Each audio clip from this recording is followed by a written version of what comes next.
Hello दोस्तों, my history notes में आपका स्वागत है। और अगर आप मेरे पेज पे नए हैं तो मेरे चैनल को सब्सक्राइब जरूर कर दें ताकि आने वाली वीडियो के अपडेट्स आपको मिलती रहे। तो दोस्तों, आज का जो हमारा क्वेश्चन है वह है चीन में साम्यवाद के उदय का वर्णन कीजिए। तो चलिए दोस्तों, शुरू करते हैं। चीनी साम्यवादी दल की स्थापना 1921 में हुई। हालांकि साम्यवादी आंदोलन की शुरुआत बंद कमरों में वार्ता, वाद विवाद आदि के रूप में हुई, पर धीरे धीरे इस आंदोलन ने गति पकड़ी तथा इसके सदस्यों की संख्या बढ़ती गई। माओ तुस्तुंग, जिहूद, चोउ अनलाय, चन तिशु, लियू शाओची, शियांग चिंग यी आदि नेताओं ने इस आंदोलन में महत्वपूर्ण भूमिका निभाई, परंतु इन नेताओं के व्यक्तित्व से अधिक उनके द्वारा निर्धारित नीतियों और उद्देश्यों ने जनता को प्रभावित और प्रोत्साहित कर साम्यवादी आंदोलन की ओर आकर्षित किया। सीसीपी ने यह तय किया कि उसका उद्देश्य देश को साम्राज्यवादी ताकतों के चंगुल से छुड़ाने के साथ साथ चीनी जनता को वहां के शासक वर्ग के निरंकुश अधिपत्य से भी मुक्ति दिलाना है। चीनी साम्यवादी दल ने चीनी जनता को नई राजनीतिक चेतना और उनके संघर्षों को नई दिशा प्रदान करने में महत्वपूर्ण योगदान दिया। चीनी जनता पेरिस शांति सम्मेलन से बिल्कुल निराश थी। इस सम्मेलन की शर्तों के तहत शांतुंग में जो अधिकार जर्मनी को उपलब्ध थे वह चीन को वापस लौटाने की बजाय जापान को सौंप दिए गए थे। ऐसे समय में सोवियत संघ उभरकर सामने आया, जहां साम्यवादियों ने अपने जार के निरंकुश शासन के साथ साथ पश्चिमी साम्राज्यवादियों को उखाड़ फेंका था। मार्च 1919 में सोवियत सरकार ने चीनियों का विश्वास जीतने के लिए मंचूरिया में जार सरकार के प्रवेश को समाप्त कर दिया, जार द्वारा लगाए गए करों से चीनी नागरिकों को मुक्त कर दिया तथा जार की सरकार द्वारा चीन में स्थित रूसी दूतावास में रखे गए सभी सैनिकों को वापस बुला लिया। सोवियत संघ के इस कार्य के फलस्वरूप चीन की 10% शिक्षित जनसंख्या का एक भाग मार्क्सवाद की तरफ आकर्षित हुआ। चीन में मार्क्सवाद के विकास की दिशा में मई चतुर्थ आंदोलन एक महत्वपूर्ण मुकाम था। इस आंदोलन में शहरी आबादी के विभिन्न वर्गों जैसे विद्यार्थियों, बुद्धिजीवियों, मजदूरों तथा बुर्जुआ वर्ग के लोगों ने एक साथ साम्राज्यवादी ताकतों के शोषण के खिलाफ जन प्रदर्शन में भाग लिया। प्रेस के विकास से नए विचारों के प्रसार तथा उनकी स्वीकृति में सहायता मिली। कई मार्क्सवादी रचनाओं का चीनी भाषा में अनुवाद किया गया, अध्ययन सभाओं की स्थापना की गई तथा मार्क्सवाद को पढ़ने और उसका प्रचार करने के लिए कई पत्रिकाएं प्रकाशित होने लगी। इस प्रकार मई चतुर्थ आंदोलन के नेताओं में से ही कुछ लोग चीन के प्रारंभिक साम्यवादी नेता बने। चीन में राष्ट्रवादी विचारधारा द्वारा विद्यमान धार्मिक, सामाजिक तथा राजनीतिक व्यवस्था की कड़ी आलोचना की गई और इस विद्यमान व्यवस्था को आधुनिक एवं स्वतंत्र चीन के विकास में एक अवरोध समझा गया। इस पुरानी व्यवस्था की आलोचना पश्चिमी लोकतंत्रवादी समर्थकों के द्वारा की गई। इस तरह के बुद्धिजीवी पश्चिमी लोकतंत्र को आधुनिक एवं शक्तिशाली विज्ञान तथा संस्कृति से परिपूर्ण मानते थे। 1920 के वर्षों में चीनी समाज में जो नए विचार उदित हो रहे थे और मेहनतकश जनता का जो संघर्ष चल रहा था, उसको एक संगठित स्वरूप 1921 में चीन के साम्यवादी दल के गठन ने प्रदान किया। चीन के साम्यवादी दल का गठन इस नई चेतना की अभिव्यक्ति थी। चीन में मार्क्सवाद ने नए एवं आधुनिक चीन का निर्माण करने की अवधारणा के द्वारा पश्चिमी तथा जापानी साम्राज्यवाद के विरुद्ध संघर्ष के मार्ग का अनुसरण किया।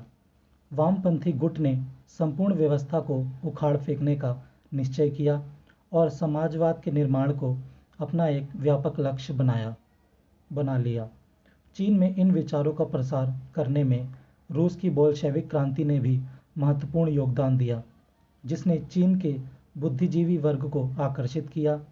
रूस एक ऐसे पिछड़े हुए देश का स्पष्ट प्रमाण था जिसने न केवल अपने पुराने जर्जर व्यवस्था को उखाड़ फेंका था, बल्कि पश्चिमी साम्राज्यवाद को भी पराजित कर दिया था। इस तरह से मार्क्सवाद ने चीनी बुद्धिजीवी वर्ग को एक ऐसा दर्शन उपलब्ध कराया जिसके द्वारा वह चीनी अतीत एवं वर्तमान के पश्चिमी प्रभुत्व दोनों प्रकार की परंपराओं का परित्याग कर सका। इस तरह चीन के राष्ट्रीय मुक्ति आंदोलन में मार्क्सवाद एक शक्तिशाली स्रोत बन गया। राजनीतिक वातावरण। चीन में राजनीतिक वातावरण को मार्क्सवाद की ओर रूपांतरित करने में मई चतुर्थ आंदोलन ने महत्वपूर्ण योगदान दिया। चीन की कम्युनिस्ट पार्टी के संस्थापक चेन तू शू तथा ली ता चाओ भी इस आंदोलन के नेता थे। इस आंदोलन के फलस्वरूप कन्फ्यूशियसवाद का विरोध, नई शिक्षा का प्रसार तथा जैन साहित्य में वृद्धि, प्रकाशन संस्थान, औषधि एवं आधुनिक न्यायालयों की स्थापना हुई। मई चतुर्थ आंदोलन के दौरान चीन में आम हड़ताल हुई। हड़ताल में बुद्धिजीवी वर्ग ने मेहनतकशों के साथ सक्रिय भाग लिया। वामपंथी बुद्धिजीवियों ने अपनी पत्रिका न्यू यूथ में मजदूरों की समस्याओं के विषय में लिखा। सामाजिक एवं राजनीतिक परिस्थितियां। लगभग पूरे चीन में मेहनतकशों के दरिद्र जीवन दशा ने ऐसा सामाजिक वातावरण तैयार किया जिसमें मार्क्सवाद का उदय हुआ। 1920 के वर्ष में कृषि समस्या एक महत्वपूर्ण सामाजिक सवाल बन गया। इस समय जमींदार व्यवस्था पर हमले लगातार बढ़ते जा रहे थे। अब चीन का ग्रामीण क्षेत्र क्रांतिकारी आंदोलन की एक उर्वरक भूमि बन चुका था। वामपंथी बुद्धिजीवियों का यह कार्य था कि वह अपनी योजना के साथ ग्रामीण क्रांतिकारियों को सूत्रबद्ध करे। मजदूर वर्ग संख्या में कम था, लेकिन वह एक राजनीतिक शक्ति बन गया था, क्योंकि बड़े बड़े औद्योगिक केंद्र उन्हीं स्थानों पर थे जो चीन के मुख्य राजनीतिक केंद्र थे। उच्च मजदूरी एवं अन्य भागों के लिए मजदूरों के संघर्ष प्रतिदिन के जीवन से जुड़े थे और इसी के कारण वे राजनीतिक अधिकारियों एवं फैक्ट्री मालिकों के बीच अपने हितों की पहचान करने में सफल हुए। इसलिए उनका राजनीतिक अधिकारियों के साथ संघर्ष होता रहा। इनकी हड़तालों का पुलिस के द्वारा बर्बरतापूर्ण दमन किया गया। औद्योगिकरण में बड़ी बड़ी फैक्ट्रियों के केंद्रीकरण के कारणवश एक फैक्ट्री में मजदूरों का भी केंद्रीकरण हुआ और इसके कारण एक कारखाना मालिक के विरोध में मजदूरों की भी बड़ी तादाद एकत्रित हो गई। इससे मजदूर वर्ग का अपनी समस्याओं का संयुक्त तौर पर सम्मान करना संभव हो पाया और उनके बीच एकता भी कायम हुई।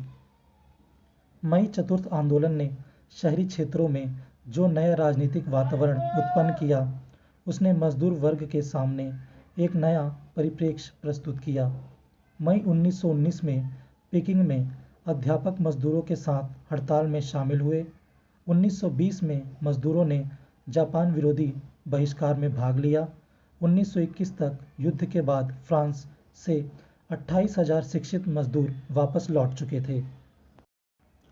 इसको चीनी कम्युनिस्ट पार्टी का प्रथम सम्मेलन कहा गया। कैंटन में छपाई, तंबाकू तथा कपड़ा उद्योगों में मजदूरों को संगठित करने के उद्देश्य से श्रमिक आंदोलन के लिए एक कमेटी की स्थापना की गई। प्रथम चीनी मजदूर यूनियन का सम्मेलन 1 मई 1922 को हुआ। चीन के इतिहास में पहली बार अगस्त 1922 में महिलाओं के द्वारा रेशम कताई मिल में महिला मजदूरों की एक व्यापक हड़ताल हुई। इस तरह की गतिविधियों का सामंतों ने विरोध किया तथा दमन किया। यूनियनों को बंद कर दिया गया, हड़तालों में बाधा उत्पन्न की गई, तालाबंदी को घोषित कर दिया गया और मजदूरों की व्यापक स्तर पर हत्याएं की गई। इस तरह से कम्युनिस्ट गतिविधियों तथा मजदूर वर्ग के आंदोलन के प्रथम बहादुराना चरण का अंत हुआ। यद्यपि मजदूरों की यह सभी हड़ताल सफल न हुई, फिर भी सीपीसी ने मजदूर वर्ग के मध्य राजनीतिक चेतना को विकसित करने में महत्वपूर्ण भूमिका अदा की। निष्कर्ष: चीन की कम्युनिस्ट पार्टी का गठन 1921 में हुआ और उसने चीन की जनता को एक नई विचारधारा उपलब्ध कराने में महत्वपूर्ण योगदान दिया। मई चतुर्थ आंदोलन को मार्क्सवादी विचारों को संगठित तौर पर प्रसारित करने का प्रथम प्रयास माना जा सकता है। इस आंदोलन के साथ ही छापेखाने, सार्वजनिक सभाओं तथा नवीन साहित्य आदि का भी प्रसार हुआ और इसने विचारों के विकास में भी योगदान दिया। मजदूर वर्ग में राजनीतिक चेतना की वृद्धि करने के लिए चीनी कम्युनिस्ट पार्टी उत्तरदायी थी। मजदूर वर्ग तथा सीपीसी के प्रथम क्रांतिकारी आंदोलन का अंत बर्बर दमन के कारण हुआ। तो दोस्तों इसी के साथ हमारा ये टॉपिक भी समाप्त हुआ और कमेंट करके ज़रूर बताएं कि आपको कैसा लगा, और वीडियो अच्छी लगे तो लाइक करना मत भूलिएगा। तो चलिए दोस्तों, मिलते हैं नेक्स्ट टॉपिक में, और इसे देखने के लिए आपका बहुत बहुत शुक्रिया।